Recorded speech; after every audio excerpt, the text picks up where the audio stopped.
Selamat pagi pemirsa, saya Daniel Agusran akan menemani Anda dengan beragam informasi terkini, di antaranya. Ujian tulis berbasis komputer USU terapkan protokol kesehatan. Pasien positif dan sembuh COVID-19 di Simalungun meningkat. Jaringan pengedar narkoba di kawasan pesisir Belawan ditangkap polisi. Selain cuplikan berita tadi, kami juga akan menghadirkan beragam informasi lainnya. Pemirsa, kita jelang sumut hari ini pagi selengkapnya.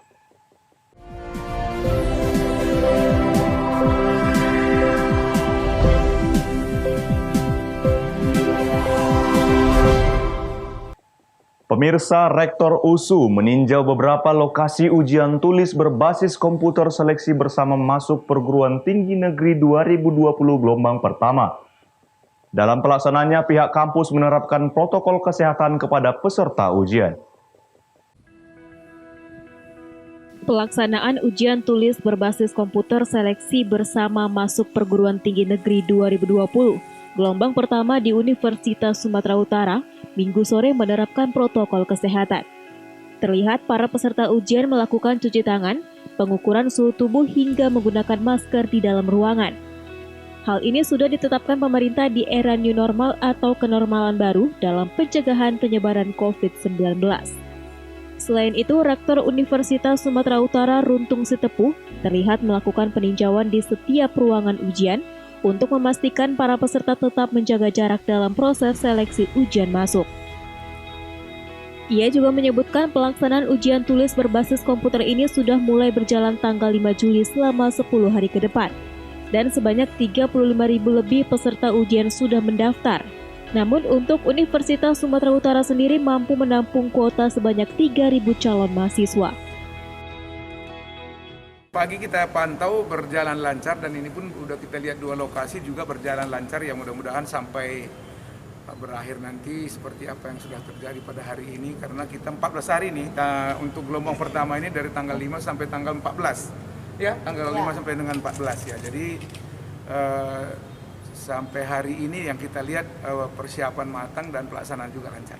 Ini tidak ada laporan yang batal, tapi seandainya pun pada hari-hari berikutnya ada yang batal, karena panitia dari LTMPT juga sudah menyediakan untuk itu di bulan Agustus nanti. Itu yang terakhir yang disebut dengan force majeure, itu dalam keadaan memaksa dia tidak bisa ikut, masih diberi kesempatan nanti untuk ikut untuk terakhir di bulan Agustus. Selain di USU, pelaksanaan UTBK ini terbagi di 4 lokasi, yakni Universitas Sari Mutiara, SMK Telkom, SMA Negeri 1 dan SMA Negeri 9 Kota Medan. Wahyu Pratama melaporkan untuk Eva Rina TV.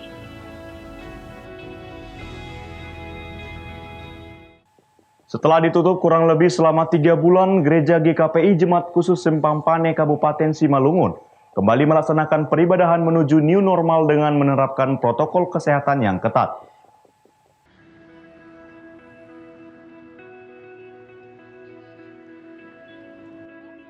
Menuju new normal, beberapa tempat peribadahan kembali dibuka. Salah satunya gereja yang berlokasi di Desa Simpang Pane, Kecamatan Pane, Kabupaten Simalungun, yaitu Gereja GKPI Jemaat Khusus Simpang Pane. Tepatnya hari Minggu 5 Juli menjadi sejarah penting bagi jemaat gereja ini setelah menjalani masa lockdown di tengah pandemi COVID-19. Peribadahan perdana ini dihadiri lebih dari 20 jemaat dan mengikuti protokol kesehatan ketat yang telah disiapkan pimpinan gereja. Mulai memasuki gerbang, jemaat diharuskan mencuci tangan dengan sabun dan air mengalir. Kemudian, pengecekan suhu tubuh di pintu masuk. Jemaat yang suhu tubuhnya di atas suhu tubuh normal tidak diperbolehkan mengikuti peribadahan demi kesehatan bersama. Di dalam ruangan, jemaat diharuskan menggunakan masker dan duduk dengan menerapkan social distancing.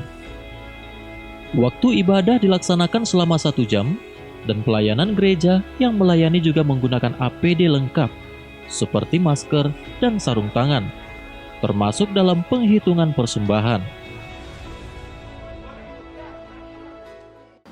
Kita di pintu masuk, di pintu gerbang kita siapkan pencuci tangan dengan air yang mengalir dan tentu saja dengan sabun.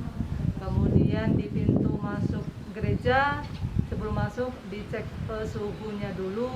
Kemudian ada penerima tamu yang menunjukkan tempat duduk karena kita sudah membuat tanda-tanda tempat yang mana yang boleh menjadi tempat yang didudukan. Ya, kita berusaha untuk menerapkan itu berjarak 1,5 meter. Jadi satu bangku itu hanya diisi oleh 2 orang saja. Yang biasanya bisa 4-5 orang, tapi sekarang hanya 2 orang saja. Tema yang diangkat tahun ini mengenai hidup menjadi berkat dan mengajak seluruh jemaat untuk menjadi teladan di tengah masyarakat. Di samping itu, kesan yang dirasakan penuh haru dan sukacita.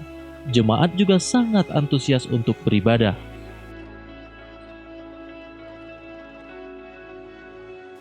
Daniel Agustran melaporkan untuk Evarina TV. Pemirsa, Medan Zoo resmi dibuka untuk umum setelah 3 bulan lebih tutup karena pandemi COVID-19. Pada pembukaan hari pertama, pengunjung ramai mendatangi kebun binatang. Pengelola menerapkan protokol kesehatan secara ketat untuk mencegah penularan COVID-19.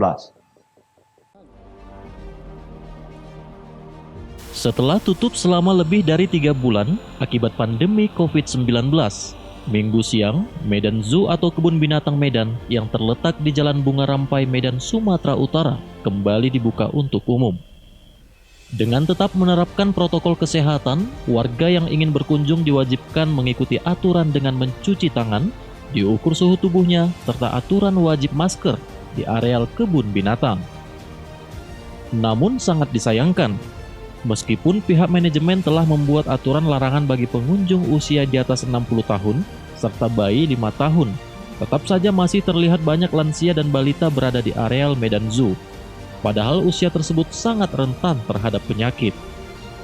Sutar, salah satu pengunjung asal Deli Serdang yang membawa anak balita, mengaku tidak takut keluar rumah meskipun membawa anak kecil.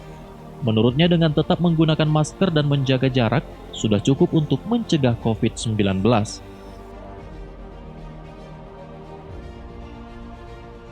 Hanya hiburan aja. Hiburan ya Pak. Ini mengetahui Medan Zoo udah dibuka sendiri dari mana Pak? Dari TV. Televisi ya Pak. Pak, ini kan masih masa pandemi COVID-19. Nah ini nggak takut Pak keluar-keluar Pak? Ya, kita pakai masker sesuai peraturan ini, cuci tangan. Pada hari pertama ini tercatat sudah ada sebanyak 200-an orang pengunjung yang keluar masuk di areal Medan Zoo yang memiliki lahan seluas 30 hektar dengan koleksi 200-an satwa ini. Henry Pangestu, manajer Medan Zoo, mengatakan pihaknya akan terus melakukan evaluasi setiap harinya guna penerapan protokol kesehatan mengingat kota Medan masih zona merah COVID-19. Ya, seperti yang kita lihat antusiasnya lumayan dari dibandingkan yang sebelum COVID. Mungkin agak sedikit kurang, mungkin promosi masih belum kelihatan mungkin, tapi kami sudah pasang spanduk di beberapa titik. Ada sekitar 10 titik. Tapi sudah mulai ramai Pak ya? Mulai, kayaknya udah mulai ramai. Hingga siang ini Pak diperkirakan sudah ada berapa pengunjung Pak? Sekitar hampir 200-an. Meski telah dibuka untuk umum, jam operasional Medan Zoo sendiri dibatasi mulai pukul 8 pagi hingga pukul 4 sore. Dan setiap hari pihak Medan Zoo akan melakukan penyemprotan disinfektan di areal kandang satwa.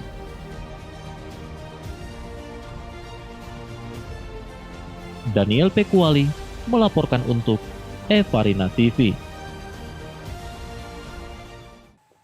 Sumut hari ini pagi masih akan kembali sesaat lagi, tetaplah bersama kami.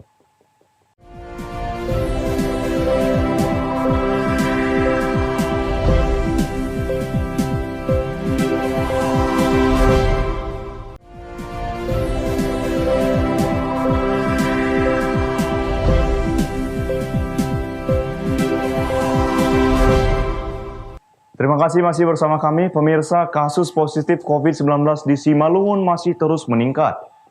Berdasarkan data dari Gugus Tugas Percepatan Penanganan COVID-19 Simalungun, Senin 6 Juli 2020, total pasien positif 57 orang. Selain peningkatan kasus positif, pasien sembuh juga meningkat mencapai 30 orang dan kasus meninggal sebanyak 3 orang.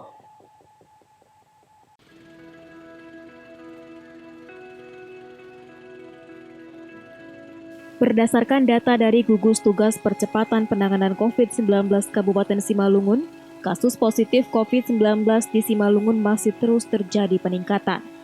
Data hari Senin tanggal 6 Juli 2020, GTTP COVID-19 Simalungun mendata, total kasus positif COVID-19 hasil swab sebanyak 57 pasien. Kasus ini bertambah setelah adanya penambahan 6 orang terkonfirmasi positif COVID-19 hasil swab pada Sabtu tanggal 4 Juli 2020 kemarin. Ke-6 pasien tersebut berasal dari 4 kecamatan yang berbeda, di antaranya 3 orang dari Kecamatan Tanah Jawa, kemudian dari Kecamatan Sidamanik, Pematang Sidamanik, dan Gunung Maligas sebanyak 1 orang.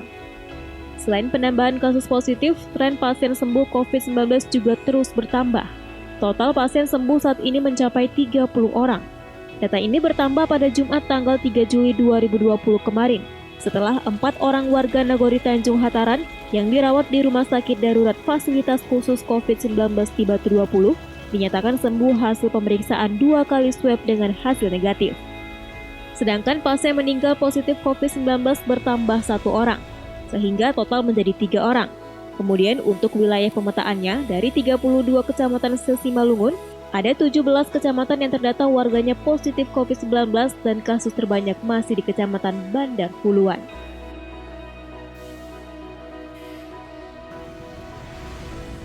Dosi Simarmata melaporkan untuk Eva Rina TV.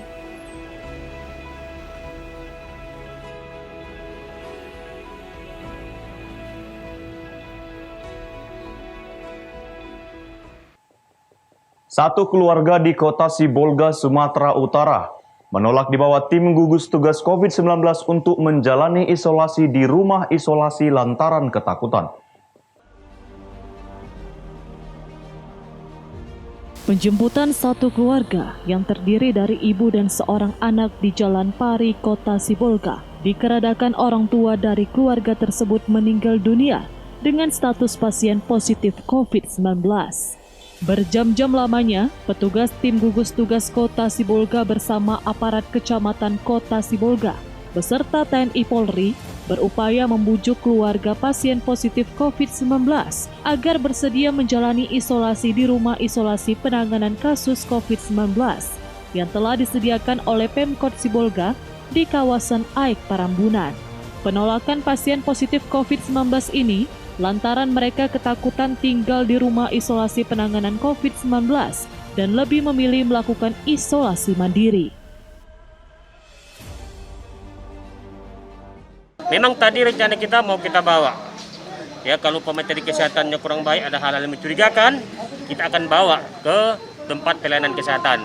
Berhubung memang mereka non-reaktif, maka kami tadi bersepakat supaya dia tetap di rumah dulu, tidak boleh kemana-mana. Dan nanti sembako akan kami suplai dari pemerintah Kota Sibolga melalui gugus tugas.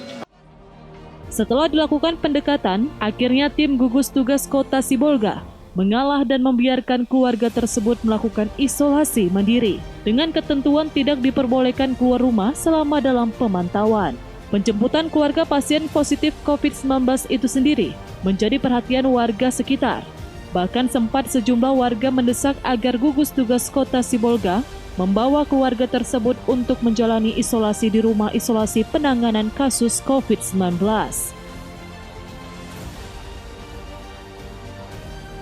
Baharudin Simanulang melaporkan untuk Eva Rina TV. Kita beralih ke informasi lainnya. Pemirsa, seorang pengendara sepeda motor tewas digilas truk di jalur lintas Medan Belawan. Korban meregang nyawa setelah menabrak belakang mobil yang berhenti tanpa berikan tanda rambu kendaraan dan terpental ke badan jalan hingga ditabrak truk.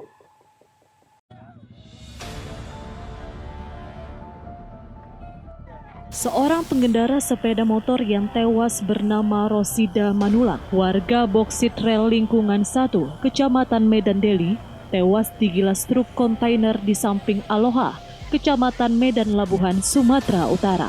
Melihat kejadian tersebut, orang tua korban bersama adiknya yang tiba di lokasi kejadian langsung menangis histeris hingga nyaris pingsan melihat sang kakak terbaring di badan jalan dan sudah tidak bernyawa. Kejadian berawal ketika korban dengan sepeda motor tanpa plat menabrak belakang sebuah mobil yang berhenti di pinggir jalan. Korban yang terpental ke badan jalan langsung ditabrak truk kontainer dari arah Medan menuju Pelabuhan Belawan hingga mengalami luka remuk di bagian kepala.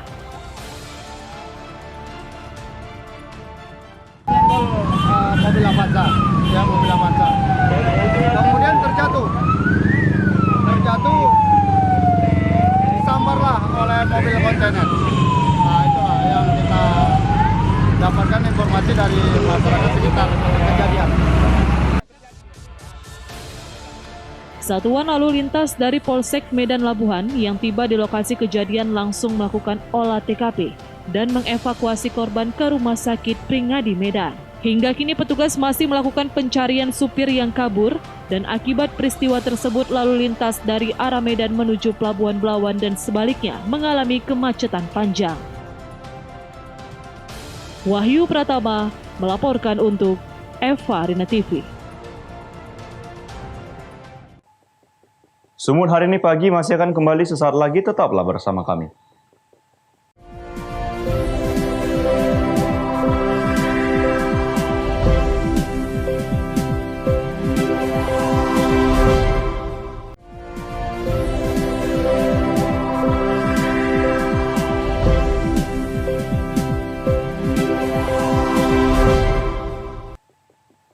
Terima kasih masih bersama kami, pemirsa. Satuan Narkoba Polres Pelabuhan Belawan berhasil menangkap jaringan pelaku pengedar narkoba di kawasan pesisir Belawan. Selain mengamankan 3 pelaku, petugas menyita 261 gram narkoba jenis sabu siap edar di tengah pandemi COVID-19.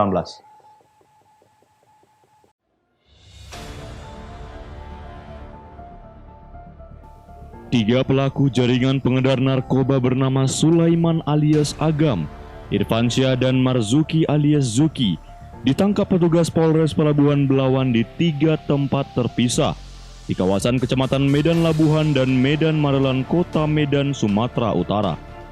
Dalam aksinya, ketiga pelaku merupakan jaringan pengedar narkoba di kawasan pesisir Belawan yang memanfaatkan suasana di tengah pandemi COVID-19 di 21 kecamatan di Kota Medan zona merah untuk mengedarkan barang haram tersebut. Selain mengamankan pelaku, petugas menyita barang bukti narkoba jenis sabu seberat 261 gram dari 3 pelaku yang dapat menyelamatkan 3.000 anak bangsa dalam memberantas peredaran narkoba tersebut. Kapolres Pelabuhan Belawan mengatakan penjagaan di kawasan rawan kejahatan dan peredaran narkoba terus digalakkan guna memutus mata rantai peredaran narkotika.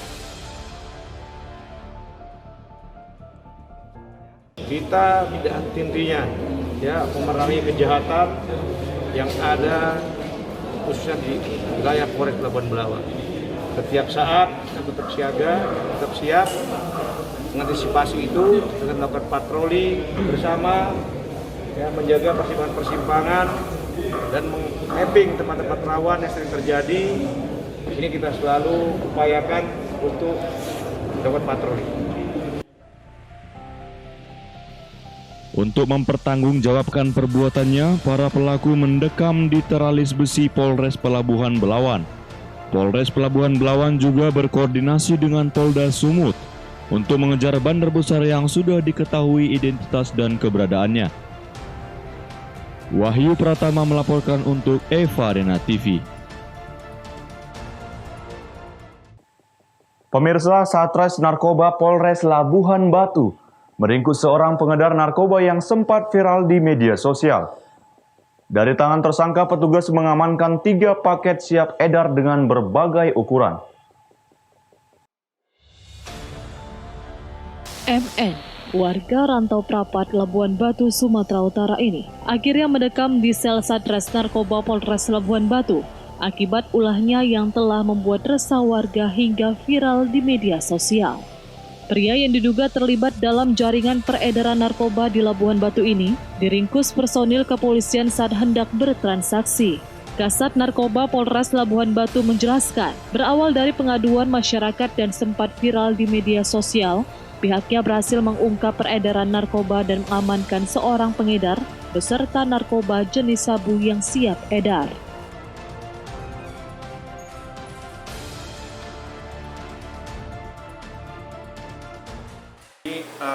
Kami mendapat aduan masyarakat tentang maraknya peredaran narkotika di Padang Matinggi di daerah Labuhan Batu, wilayah hukum kami Polres Labuhan Batu. Yang saya terima langsung dari 2 warga melalui WA dan juga melalui media online, lanjut juga melalui Facebook. Ya, kami melakukan penyelidikan dan tadi malam dengan keberhasilan anggota ya telah berhasil mengungkap dan menangkap 1 orang pelaku ini dengan barang bukti hampir 1 gram. Atas kejahatannya tersangka dijerat pasal 114 Subsider 112 Undang-Undang Nomor 35 Tahun 2009 dengan ancaman maksimal 20 tahun penjara. Ucok Sitorus melaporkan untuk Eva Rina TV. Pemirsa, demikianlah rangkaian informasi dalam Sumut hari ini pagi ini. Saya Daniel Agusran mewakili kerabat kerja yang bertugas pamit undur diri. Terima kasih atas kebersamaan Anda dan sampai jumpa.